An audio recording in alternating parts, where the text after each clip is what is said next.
ऐसा कैसे हो सकता है कि इतना बड़ा हादसा हो जाए और उसको इस तरीके से पेश किया जाए कि भाई ये तो ऐसे ही हो गया, शायद उसने अपने आप को ही कुछ कर लिया होगा। इस तरीके की बातें हो रही हैं। दरअसल हम बात कर रहे हैं गोरखपुर में व्यापारी की हत्या का आरोप लगा रहा है परिवार कि पुलिस ने पीट पीट कर मारा मनीष गुप्ता को। क्या है असलियत, आइए आपको वो बताते हैं। तो मंगलवार को मनीष कुमार की गोरखपुर में हत्या, होटल में पुलिस ने पहचान दिखाने को कहा। वजह पूछने पर पुलिस वालों ने बेरहमी से पिटाई की और बाद में होटल के कमरे से खून के निशान साफ किए गए। ये वो सारी बातें हैं जो कि परिवार से हमको जानकारी मिली है। ये हुआ परिवार का जो कहना है उसके हिसाब से। अब किसने क्या कहा आपको वो बता दें, क्योंकि ये परिवार ने अपनी तरफ से तो बात कही है, लेकिन इस पर राजनीति भी तेज हो गई है। अखिलेश यादव का कहना है कि योगी सरकार की ठोको नीति का ही ये नतीजा है कि पुलिस वालों में इतना बल आ गया है कि किसी के भी कमरे में घुस करके उसको मार दें। वो कहते हैं कि हाईकोर्ट के सिटिंग जज से इस मामले की जांच कराई जाए। मामला दबाने की कोशिश हो रही है, इसकी सीबीआई जांच हो, ऐसा कहना है मायावती का। और पुलिस वाले दोषी हैं और पाए जाने पर रिटायर या बर्खास्त किए जाएंगे, यह कहना है योगी आदित्यनाथ का। योगी आदित्यनाथ आज मिले भी मीनाक्षी गुप्ता जी से, जो कि मनीष गुप्ता की वाइफ है। अब पोस्टमार्टम रिपोर्ट क्या कहती है, आइए आपको उसके बारे में बताएं। पोस्टमार्टम रिपोर्ट के हिसाब से मनीष गुप्ता के पूरे जिस्म में गंभीर चोटें हैं। बाहरी, अंदरूनी, दोनों तरह की चोटें उनके जिस्म पर हैं, जिस पर सामने की तरफ एक गहरी चोट है।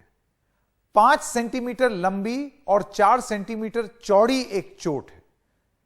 सिर के इस हिस्से में, एक हिस्से में सूजन भी है। बाईं आंख के ऊपर की हड्डी में चोट है। होंठ सूजा हुआ है। कोहनी कटी हुई थी। बाहों पर, जो बाहें होती हैं, हाथों पर चोट के निशान हैं। सिर में अंदरूनी चोट है और शरीर में कुछ नीलापन है। चोटों की वजह से मौत से पहले बेहोश हो गए थे मनीष गुप्ता। यह है पोस्टमार्टम रिपोर्ट जो कहती है। अब इस पर जांच होगी। यह जांच करेगा कौन, क्योंकि यहां सवाल पुलिस पर ही है। पुलिस की तरफ से बहुत सारे सवाल इस तरीके के आ रहे हैं कि शायद वो बयान, मैं बता रहा हूं, बड़े बड़े अधिकारियों के बयान, ऑफ रिकॉर्ड भी ऑन रिकॉर्ड भी, कि शायद उनको खुद गिरने से चोट लग गई हो, भागते वक्त चोट लग गई हो। और अगर पुलिस का यह रवैया होगा, पुलिस अपने खिलाफ, पुलिस के खिलाफ कार्रवाई कैसे करेगी? तो इसलिए बड़ा सवाल जो हम पूछ रहे हैं वो है ये, क्या यह प्रशासनिक लीपापोती की कोशिश है? क्या उत्तर प्रदेश में, उस गोरखपुर में जहां के योगी आदित्यनाथ हैं, वहां की पुलिस प्रशासनिक लीपापोती की पूरी पूरी कोशिश कर रही है? और दूसरी बात, यह राजनीतिक सवाल है जो कि समाजवादी पार्टी ने उठाया है, क्या यह योगी की ठोको नीति का नतीजा है? अब इस पर जाहिर सी बात है राजनीतिक सवाल जवाब होंगे, लेकिन बड़ी बात यह है कि पुलिस के ऊपर ही कार्रवाई कैसे करेगी? क्या ईमानदारी से कर सकेगी? और क्या वक्त नहीं है कि जल्दी से जल्दी एक निष्पक्ष जांच इस मामले में की जाए? मैं स्वागत करना चाहता हूं हमारे मेहमानों का। हमारे साथ डॉक्टर सुरजीत सिंह डांग, पूर्व नेता और पूर्व मंत्री और नेता भारतीय जनता पार्टी, हमारे साथ जुड़ गए हैं, और डॉक्टर अजीज खान भी हमारे साथ जुड़ गए हैं। मैं डॉक्टर डांग सबसे पहले आपके पास आना चाहता हूं। ये वो पुलिस जिसका वीडियो मिलता है जिसमें बड़े अधिकारी, प्रशासन के अधिकारी ये बोलते हैं, देखिए कोर्ट में जाएंगे, लंबा केस फंस जाएगा, कुछ ऐसा हो जाएगा, वैसा हो जाएगा। उसके बाद इस तरीके की बातें आती हैं कि किस तरीके से और किस बेरहमी से मारा। पोस्टमार्टम की रिपोर्ट में ये साफ हो जाता है कि ये जो चोट हैं, अंदरूनी और बाहरी चोट, ये ऐसे ही नहीं लग सकती। और बाद में ये बयान आना कि वो खुद भाग रहे थे, इस वजह से उनको ये सब चोट लग गई। आपको नहीं लगता कि ये फिट केस है कि इसमें ये मामला प्रशासन के बाहर चला जाए? क्योंकि प्रशासन अपने खिलाफ कार्रवाई कैसे करेगा? देखिए, अपने खिलाफ कार्रवाई क्या, प्रशासन में बैठा व्यक्ति अगर कोई अपराधी पाया जाता है, मुख्यमंत्री जी ने बड़ा स्पष्ट कहा है, इसमें किसी प्रकार से जो अपराधी हैं उनको बचाया नहीं जाएगा, और अपराधी पाए जाएंगे तो उनको बर्खास्त किया जाएगा, दंडित किया जाएगा। और जो कानून है वो अपना काम करेगा। इसके बावजूद इसको इस प्रकार, इसमें कोई संदेह नहीं है, निंदनीय घटना है, ये बिल्कुल निंदनीय घटना है। और अभी आपने एक सवाल कहा कि समाजवादी पार्टी कहती है थोक दो नीति के अंतर्गत तो नहीं किया गया है। थोकना उनके लिए है जो जनता के लिए खतरा है। यह तो बेचारे व्यापारी थे मनीष जी, इनके साथ लगता है, स्पष्ट लगता है कि जो पोस्टमार्टम की रिपोर्ट है वो कहती है कि इनकी हत्या बहुत क्रूरता पूर्वक की गई है। इसमें कोई बचेगा नहीं।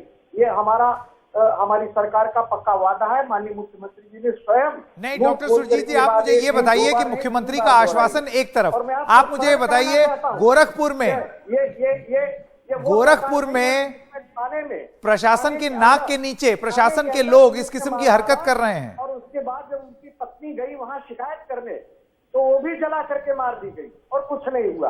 कम से कम समाजवादी पार्टी की तो ये बात। डॉक्टर सुरजीत देखिए, राजनीतिक रंग आपको पूरा हक है देने का, ठीक उसी तरीके से जैसे समाजवादी पार्टी को पूरा हक है जो वो बोल रहे हैं। लेकिन मेरा सवाल दूसरा है, मुझे आप ये बताइए कि क्या वही प्रशासन जिसके ऊपर सवाल हैं वो खुद अपने खिलाफ जांच कर लेगा और दोषी साबित कर देगा? क्या इसके पहले प्रशासनिक जांचों में सारे अपराधी छूटते रहे हैं? ये सरकार की मंशा पर निर्भर करता है, और हमारे सरकार की मंशा बहुत साफ है कि अपराधी कोई छूटेगा नहीं। और अगर पुलिस के आला अधिकारी ये बोल दें, अगर पुलिस के आला अधिकारी अगर ऐसा बयान देने लगे कि वो खुद ही अपनी वजह से चोटिल हो गए तो कैसे छूट जाएंगे? जब शक की सुई उनके तरफ है और माननीय मुख्यमंत्री जी कह रहे हैं कि ऐसे लोग बर्खास्त किए जाएंगे, कानून अपना पूरा काम करेगा, फिर संदेह की कहां गुंजाइश है? फिर संदेह की कहां गुंजाइश? नहीं, मेरा सवाल यह है कि आप उनको बर्खास्त कर देंगे, डीएम के खिलाफ क्या एक्शन लेंगे, या प्रशासनिक और अधिकारी जो टेप में ये सुनते हुए पाए गए हैं कि लंबा फंस जाएंगे, लंबी जांच हो जाएगी?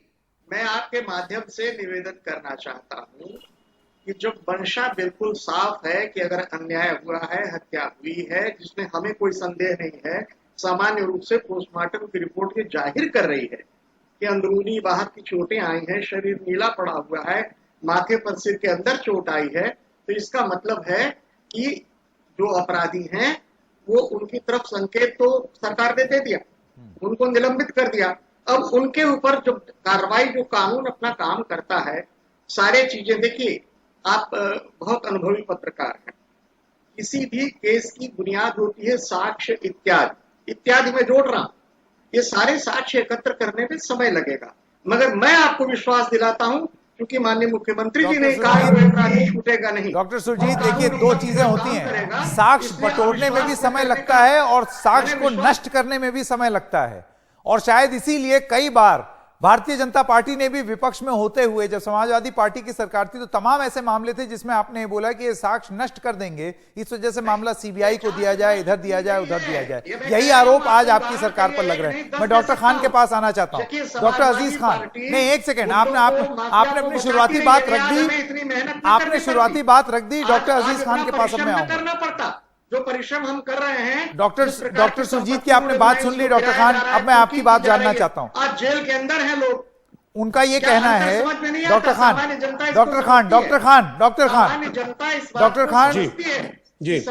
खान आपने सुन लिया, डॉक्टर सुरजीत का ये कहना है कि वक्त दीजिए, जो दोषी हैं उनके खिलाफ कार्रवाई होगी। देखिए संकेत जी, कार्रवाई होगी नहीं होगी ये एक बात का इशू है। अब इस बात को देखिए कि गोरखपुर में मुख्यमंत्री महोदय का गृह जनपद है, उनके नाक के नीचे अगर पुलिस बिल्कुल बेखौफ है, आप अंदाजा लगाएं कि दूसरे शहरों में एक आम इंसान, एक व्यापारी, आम इंसान, आम नागरिक कैसे सुरक्षित होगा? उसके मन में कितना डर है, कितना खौफ है। आज सरकार अपना इकबाल खो चुकी है। आप अंदाजा लगाएं कि चाहे वो कर्मचारी हो, चाहे अधिकारी हो, चाहे पुलिस हो, उस पर पूरी तरह से सरकार का जो नकेल है वो पूरी तरह से ढीला हो चुका है। आप अंदाजा लगाएं कि साहब ये अधिकारी हैं, अभी ADG law and order Prashant Kumar ji ने जिस तरीके से बयान दिया, संवेदनहीनता की पराकाष्ठा है। बताइए वो बयान क्या था? साहब बयान ये था कि साहब ये पुलिस के द्वारा इस पे कत्ल नहीं किया गया, पुलिस इन्वॉल्व नहीं है। ये वही प्रशांत जी है जिन्होंने हाथरस के केस में दलित बच्ची पर जब रेप हुआ उन्होंने कहा रेप नहीं हुआ, सीबीआई जांच हुई तो ये पता चला 4 लोगों ने रेप किया। चलिए, ये है डॉक्टर पुलिस का सुरजीत, रवैया, आप मुझे ये है बताइए, पुलिस का चेहरा। डॉक्टर सुरजीत आप मुझे बताइए, आप उन पुलिस वालों के खिलाफ तो प्रशासनिक कार्रवाई कर लेंगे, लेकिन जब एडीजी लॉ एंड ऑर्डर जिस तरीके से डॉक्टर खान बोल रहे हैं, अगर वही बीच बचाव करने लगेंगे, जांच से पहले ही बीच बचाव करने लगेंगे, तो क्या विश्वास? मैं कह रहा हूं कि मुख्यमंत्री जी बड़े हैं कि अन्य कोई अधिकारी बड़ा? अरे तो क्या पूरे जब घर एक से बदल देंगे आप, मुख्यमंत्री डॉक्टर सुरजीत? एक बार नहीं, दो क्या बार नहीं, प्रशांत कुमार 3 को बार भी हटा उन्होंने देंगे? दोहराया इस बात को, तो अविश्वास का क्या नहीं, कारण है? मुख्यमंत्री, एक सेकंड, मुख्यमंत्री सबसे बड़े हैं, उन्होंने आश्वासन दे दिया है, तो क्या आप एडीजी लॉ एंड ऑर्डर को भी खुला हटा देंगे? आश्वासन दिया है, जनता के सामने दिया है। नहीं, मुझे आप बताइए, एडीजी लॉ एंड ऑर्डर ने अगर ये बात बोली है तो अब क्या उनको भी हटा देंगे? जांच से पहले उन्होंने ये बोला। का कोई स्टेटमेंट मैंने स्वयं सुना नहीं है, न देखा, मगर अगर ये कह रहे हैं, अगर ऐसा है भी, जिसकी संभावना कम है, अगर है भी, तो मुख्यमंत्री जी अंतिम निर्णय लेंगे। डॉक्टर खान, कोई अन्य निर्णय नहीं लेगा। डॉक्टर खान, 2-3 बातें मुख्यमंत्री मुझे क्या और करेंगे? मौका दीजिए, अपनी प्लीज। जांच एजेंसी थोड़ी है, मुझे मौका दिया जाए। मुख्यमंत्री थोड़ी बैठ करके इसकी जांच करेंगे, जांच देखिए का संकेत जी, करेंगे। 2-3 मसला है। संकेत जी मुझे मौका दे, 10 सेकंड प्लीज। हाँ। देखिए ये कह रहे कार्रवाई करेंगे साहब, जब डीएम जाकर के जो पीड़िता है, जो मनीष की वाइफ है, उनको साहब डराते हैं, धमकाते हैं, कहते हैं कि मुकदमा एफआईआर मत दर्ज कराओ, लंबा केस चलेगा। कितना वीडियो वायरल हुआ, जरा संकेत जी देखिए आप। ये यही पुलिस है। विवेक तिवारी हत्याकांड लखनऊ में हुआ, अंदाजा लगाएं कि जो साथी महिला कर्मचारी थी उसको 17 घंटे पुलिस ने बैठाया, कस्टडी में रखा। यह है पुलिस का चेहरा। और डीएम महोदय, लखनऊ के डीएम महोदय ने बाकायदे लीपापोती करने की कोशिश की। मैं बताऊं, यही अभी गोरखपुर का इशू है। मैं आपको डेट बताऊं, 2 अगस्त 21 को एक दलित बहराइची, उनको पुलिस ने कस्टडी में लिया संकेत जी, और जब कस्टडी में लिया और डेथ हो गया, अभी ये रिसेंट घटना है उसी गोरखपुर की, तो उसके बाद वहां पुलिस ने उसको दिखा दिया कि सीढ़ी से गिर गया, वो गिर गए और उनका डेथ हो गया। सब किसको कि कैसे आप रोकेंगे? खाली बोर्ड लगा के, होर्डिंग लगा के, प्रचार प्रसार करके, तमाम विज्ञापन दे करके कि साहब अपराध मुक्त प्रदेश। आज अपराधी बेखौफ है, केवल तो आप आपकी प्रचार मांग क्या प्रसार है? के माध्यम से मांग इस क्या है? आप प्रदेश की देखिए यहाँ पर जनता को प्रशासन अपने धोखा दे खिलाफ रहे ही हैं। कार्रवाई कैसे करेगी, और वो भी खास तौर से जब आप आरोप लगा रहे हैं कि प्रशासन खुद बचाव करता हुआ दिख रहा है, जांच हुई नहीं, उससे पहले क्लीन चिट दी जा रही है, ऐसे में क्या किया जाए? देखिए, यह तो विवेक माननीय मुख्यमंत्री जी का है। अगर उन्हें लगता है कि अपराधी नहीं छूटने चाहिए, तो जिस संस्था से वो चाहेंगे, जैसे चाहेंगे, जांच कराएंगे, अपराधी को छूटेगा नहीं, ये मैं आपको विश्वास कू ऐप पर हमने सवाल पूछा है, गोरखपुर पुलिस द्वारा व्यापारी की हत्या, क्योंकि ऐसा आरोप है, क्या ठोको नीति का परिणाम है? इस पर 2 सवाल आए हैं। विवेक सिंह कहते हैं यूपी पुलिस को इतनी छूट मिल गई है कि वो कभी भी किसी को भी मार सकते हैं। और अजीत का यह कहना है कि आप समय आ गया है पुलिस रिफॉर्म का। तो अजीत साहब ने तो एक बहुत बड़ा प्रश्न खड़ा किया है जिस पर बहुत विस्तार से एक चर्चा करनी बनती है, लेकिन विवेक सिंह जी का जो सवाल है, डॉक्टर सुरजीत, मैं आपसे पूछना चाहता हूं, इतनी छूट मिल गई है गृह जनपद गोरखपुर में, मुख्यमंत्री के गोरखपुर में, कि पुलिस ये सब कर लेगी? और बड़ा सवाल यही है जो बार बार पूछा जा रहा है कि अगर पहले से ही क्लीन चिट का सिलसिला शुरू हो जाएगा, वो बचेगा नहीं, ये निश्चित जान लीजिए। कौन जांच करेगा? यही पुलिस तो करेगी, यही एडीजी लॉ एंड ऑर्डर करेंगे ना। इसका परिणाम तो ठोकना गुंडों और माफियाओं के लिए है, डकैतों के लिए है, अपराधियों के लिए है। मनीष गुप्ता जैसे, स्वर्गीय मनीष गुप्ता जैसे व्यापारी के लिए नहीं है।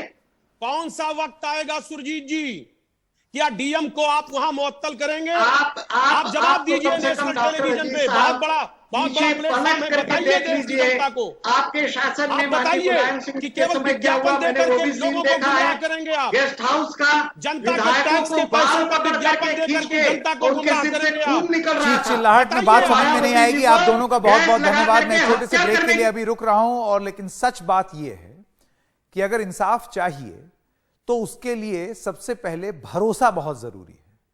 और क्या उत्तर प्रदेश की पुलिस, जब उत्तर प्रदेश की ही पुलिस पर जांच करेगी तो उस पर भरोसा किया जा सकता है? जब प्रशासनिक जांच होगी कि डीएम ने परिवार को कंप्लेंट वापस ले लेने की जब बात की, या ऐसा बोला कि मामला बहुत लंबा चल जाएगा, ऐसा रिपोर्ट किया गया है, तो क्या भरोसा किया जा सकता है? और अगर नहीं किया जा सकता तो भरोसा जताने के लिए क्या किया जाए? वरना कहीं ऐसा ना हो कि इंसाफ की ये लड़ाई, ये जो बिजनेसमैन है मनीष गुप्ता, ये हार जाए और इनका परिवार हार जाए। एक छोटे से ब्रेक के लिए रुक रहे हैं, अभी हाजिर होते हैं।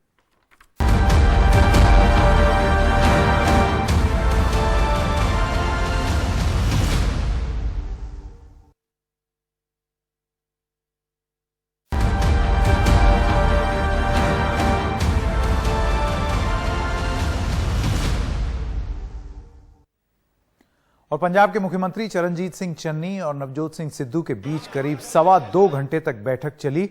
बैठक के बाद चन्नी और सिद्धू दोनों ही बिना मीडिया से बात किए निकल गए। अब बड़ा सवाल यह है कि क्या सिद्धू मान गए हैं? सूत्रों के मुताबिक सिद्धू की नाराजगी दूर करने के लिए डीजीपी को हटाया जा सकता है, मंत्रालयों में भी फेरबदल किया जा सकता है। सिद्धू ने कल पंजाब कांग्रेस के अध्यक्ष पद से इस्तीफा दे दिया।